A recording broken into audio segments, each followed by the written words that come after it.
Ladies and gentlemen, welcome back. The Road to Grandmaster series. This is my third tournament back in this playlist. I'm currently in a tiny town in northeastern Italy playing the Spielenberger Open. I've talked about this a lot on this channel. This is the round one recap. If you're new to this series, you got like 30 episodes to choose from. I'm taking you through the behind the scenes journey, what it takes to become a Grandmaster in chess. Friendly announcement, during the course of this whole tournament, all my courses are 33% off. I will put a link in the description to them. And also there's a bunch of free samples available, so you can try them absolutely free. Every single month on Chessly, we do a challenge. So the more you study and the more points you get, you can win cool things, like me analyzing your game or getting into an episode of Guess the Elo. So participate alongside me. Okay, a little bit of context for this first round game. Pretty jet lagged. Didn't sleep like half the night because I am on the American time zone. So I was exhausted by like midday because my body thought I stayed up all night. And also the pairings for this round came out like 30 minutes before the game. So because it's round one. So you don't know who's gonna come, who's not, like who's sick, who's showing up, who's not showing up. So I got my pairing very, very late, and I was happy to have white because it allows me not to prepare at all and simply play knight to f3. On this channel, I have played d4, c4, and knight f3 in classical chess. That is my classical repertoire. In blitz, I can play anything, but generally, I'm leaning more e4. And what I knew about this game and this pairing is that I knew I was going to play a 2100. If I win this game, I'm going to probably play a 2200. And then, if I win that game, I'm going to play higher. So I started with knight f3. My opponent is an old man, just like myself. He's born in 1998, which, for the game of chess is basically ancient. Both of us should probably consider a nursing home and rather than playing. But here we are.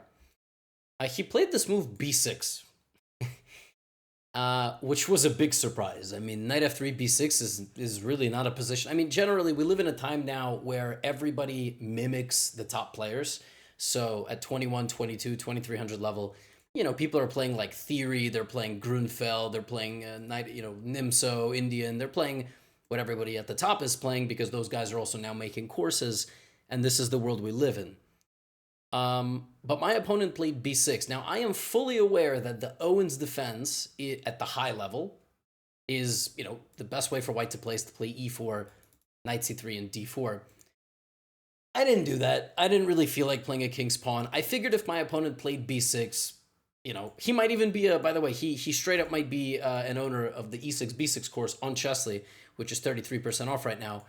Which is this, and the e6 b6 like lines are, they're fine for black. So I played c4, and the idea of c4 is that I figured he would play c5, and also I wanted to teach myself a lesson. See, the cool thing about following the series from me, and not necessarily like my coach is going to make recaps, and I know Hikaru makes recaps, and at this point, I mean, I don't know who else might make recaps. Hans might make recaps. Magnus might make recaps. But getting it from my perspective, I think is a little bit more personal and interesting in the sense that, I had a game in Spain where I did not go for this because I was kind of afraid that my opponent knew it better than me. And that was against Aaron Alonso. Some of you might remember that game. I avoided this. Well, in this game, I decided I'm not going to avoid it. And I played this. And then here I made a decision. So here, white can play e4. And if black plays knight f6, then e5 is very strong. So the most common move is something like e6. And then after d4, take, and let's say knight f6, you play f3. And you play what's called the Maroczy bind. And so I considered playing it, but I realized that through this move order, my opponent has given me another option, which is not necessarily to play for the Maroczy bind, which I could have gotten some practical experience, but he allowed me to play e3 and d4. And I thought, you know what? His only source of play here is to play e6 and bishop b4 when I play d4. Then I'm going to just develop in castle. And, he's going to he's going to give up the bishop for the knight. So at the very least, I'm going to have a big center and 2 bishops. And that's what I decided here. I didn't spend much time. He played e6. Here I also considered another move, which is pawn to a3, just preventing the bishop from coming to b4, but I figured he would just develop his knight, so it didn't really make much sense. I played d4, take, take. And so here, I think I had a game a while ago against a GM, and it was like knight f6, and then, I developed my bishop, maybe here. He went bishop b4. I went like queen b3 in that game. Some stuff like this, and, you could just castle and give this up. In this game, my opponent played bishop b4 right away, which I thought was fine. And so, here I put my bishop on the more active square. The engine actually prefers the bishop on e2, just at a very slight meta level. But I figured I would go here, and I would have a kingside attack in the future. It is round 1. You have to remember, like, vibes are a little different. You're getting used to the playing, setting and venue, and the seats there are caved in such a way where your butt is really low. So I was really struggling to look at the board. Like, I never felt like a little child until I sat in these Italian seats. And I was like, I gotta like really prop myself up to see. I'm like, I feel like a little kid, I'm about to sit on my knees. Grown man sitting on his knees, So I played bishop d3 because I couldn't see the pieces. Now, I played this because, I'm not really considering the meta nuances of where I'm like, the bishop's more active there. I'm going to checkmate him. Now, here he shouldn't take. He should develop a piece. I would castle. And then maybe here he can take. And even still he shouldn't take. He should wait for me to make the pawn move. And this is actually an important lesson for a lot of you. You don't have to take. And by the way, you don't even have to take if I play bishop d2. You can just play d5. Like, this is what black should be going for. And at this point, if I wait too long, you don't even have to take it all. You can just go back to e7. So I had a feeling when he played bishop b4, just look at his time management. He spent already 10 minutes. I had a feeling he was a little bit uncertain. Actually, before he even took on d4, he hovered over knight f6. And he didn't play this move. He hovered over his knight. If he touched it, he would have to move knight f6. But this is just a bad move because it allows d5. And this pawn structure is a Benoni defense, except it's a perfect Benoni because in the Benoni, this bishop comes out here and generally doesn't, and then I would just completely stop his queenside play and I would have a much better position. So I kind of got the sense like he wasn't super comfortable. So here he took on c3 pretty quickly. And I think his point was, well, I'm giving up the bishop, right? I'm damaging your structure. That's my point anyway. So I'm just going to do it now. But that was wrong. I mean, like I just said, the bishop is out there waiting for me to acknowledge it. Otherwise, it's not going to take. Right? It's just going to go back. So little meta point. And when he took here, I thought, okay, obviously he's not extremely knowledgeable on the nuances, but and he played queen c7. And I knew this was an inaccurate move, but I wanted to respect the idea. Like, the idea is clearly, he wants to put pressure on my double pawns. And if I'm stupid, like if I play stupidly, he'll get something like this. And the funny thing is, even all of this, like even if he quadruple stacks on this pawn, I'm still doing well because his king is weak. And on top of that, just like very, very meta level, like there are even some positions where he just can't move once he takes. He's actually going to struggle to move. So I had that kind of knowledge in the back of my head, and I figured this move was not the best. So I castled. I spent 4 minutes. I mean, the engine here already thinks that after d5, white is like completely crushing. After pawn takes d5, now castle with rook e1 ideas. Yeah, I thought about that, but I was like, look, there's nothing wrong with castling the king. I'm going to let him figure out how he's going to set up his pieces. And here he played d6. But the thing about d6 is he should have just played d6. Like, he should have played d6 and knight f6 because he gave up the dark squared bishop. So he needs to protect his dark squares. Since he gave up the dark squared bishop, he needs to play d6. By playing this move now he's 2 moves away from castling. Now, the reason he played d6 is because if knight f6, I think he was worried about this. And he's now not in time to defend his knight. And of course, this looks very dangerous for black. Like, it looks like I'm going to checkmate you. It's not quite true, but it is a bit scary. That's why he went here. And so here I began, like, again, I began thinking how to play aggressively. I saw this pawn. I wanted to play bishop 2a3, queen d2, bring the queen out here. I wanted to play knight d5, knight e4, knight g5, knight e4. And then I thought for a little while, I thought for 4 minutes again, and I just, I was like, put the rook on the, like, just improve the rook. Don't get into a fight yet. I was calculating bishop a3, knight f6. Here I calculated something really funny. Queen a4 check, knight d7, queen b4. And I was like, I'm winning his pawn. Like, he can't defend his pawn. But you know what's funny? He can. He can go king e7. And I just, like, for fun, I looked at this and was like, that's really stupid, but so are my pieces now. Like, he plays the Bon Cloud, and he's actually, this is the type of stuff that goes on in my head.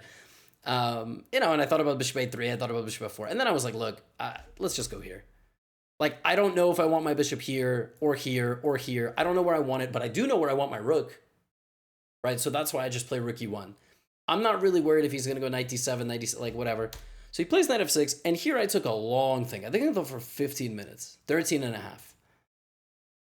And I only have one move here to push the advantage. So I'm glad I took the time, but I think I could have come to this conclusion a little bit faster. Basically, I'm trying to take advantage of the fact that he hasn't castled. Like, if I just play a general improving move, he plays like knight d7, for example, bishop a3, and he castles the king. And I'm better, but not that much. Like, it's difficult to target this pawn, and actually his play is very nice. So I need to be faster. But if I play something like bishop f4, and then he castles, I saw a nice trick here, pawn to c5, which is ridiculous because it looks like I absolutely cannot play that move. But the point is, after pawn takes, queen takes, I have this dynamite strike. And it's important to see how these things can be set up from a distance. Cannot take the bishop because discover check. He can't take on c3 because he loses the rook. I saw that, but I didn't play bishop f4 because I was like, he can go knight d7. And now c5 doesn't even work. And yeah, the engine says it's this. So here I came up with d5. And at first glance, this move is completely... It's not even like, why did I spend 15 minutes? Obviously d5. Well, I spent 15 minutes because I actually thought he could castle. And it's not as stupid as it looks. Pawn takes, pawn takes. I was thinking to play knight d4, knight e6 here, but if I take with the rook, he has a bishop, he has the powerful f-file, my c-pawns are really bad, and yeah, I mean, I'm happy I have an advantage here. I was going to play rook e7 here, and maybe, and yeah, I'm better, but like, it's a little bit tricky. I was not so sure. So then like I said, I thought maybe I don't even have to take the pawn a second time. Maybe I can play knight d4, which I thought was a nice move. e5, knight e6, queen c6. Yeah, I was going to play f3, and I thought, okay, at the very least, the position is equal. And, maybe I'm going to play for something here. But he played e5 pretty fast. And the point is, now I utilize the king in the center, but not in the way that you think. And this is a very deep concept. It comes quite naturally, I think, at let's just say, my level. I'm not trying to toot my own horn here. Also, GMs covering this game would find this maneuver very easy.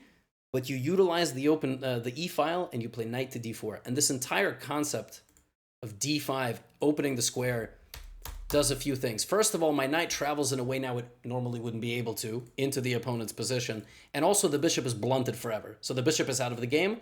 d6 is a huge weakness, and I have many, many big ideas here. So he castled. And the reason I had spent a ton of time on d5 is because from here, I thought castles, knight b5 doesn't do anything, because if I just go and attack this pawn, he has knight e8. And I didn't think there was anything here. There is. I'll show you later. But I was like, there's nothing here. And if I go to checkmate him, he just plays f5. And if I try to continue to try to check, like, he's just going to, he's going to, like, a6 maybe, knight a6, knight c5, like, he's fine. So when I thought bishop a3 and all of this stuff doesn't work, I thought, okay, then I'll play knight f5 and I'm going to checkmate him. But the reason I spent such a long time is after something like knight bd7 and let's say queen f3, I didn't see where checkmate was. I mean, I know I'm better. I know I have bishop g5, I have queen g3, queen h3, rook, like I have many pieces. But even g6, knight h6, king g7, I'm better, but there's no mate. So I basically made a practical decision. And when I went for this, I said, okay, I'm going to play knight f5, and then I'm going to figure it out. So let's take a moment here. And as I was trying to figure it out here, I went back to work on knight b5. So I had realized that after knight b5, bishop a3 does not work, right? Knight b5, bishop a3 does not work. But there's another detail. And the detail is that I don't actually have to target this pawn. This is what I thought. This is wrong, but this is what I thought. So I realized I can threaten this pawn with my f-pawn. What? Well, if takes, pretty obvious, right? Now I have checkmate threats. Like I have a huge, idea. I can play rook e8. It's like crushing. But if, let's say, let's just say queen d8, f4. So the other idea is that in this position, I can sack the knight on d6. So I attack d6, but I'm using my f-pawn as a battering ram to get the fork. So I was in this position with the knight on d4, and my original intention was knight f5. And again, the reason I spent such a long time, I didn't know if there was a mate. I didn't know, but I liked my position, so I thought, okay, I'm going to play knight f5. Then suddenly I was like, I have f4. Now, f4 is a bad move. It's a bad move for a pretty absurd reason. Otherwise, it's completely winning. So the best move here is bishop a3. You know why? Because now I play f4. Now I play f4. Because I'm still preventing a6 because I have take, and this. But what I didn't understand was, first of all, he can just take. It's a free pawn. But the computer likes the position so much, it wants to go queen h5, and just queen h4, just wants to, and then play rook e7, queen f4, and queen f4, and basically if like something like a6, you have like a knight sacrifice, you have like queen f6 ideas, rook e7. I did not consider bishop a3 then f4.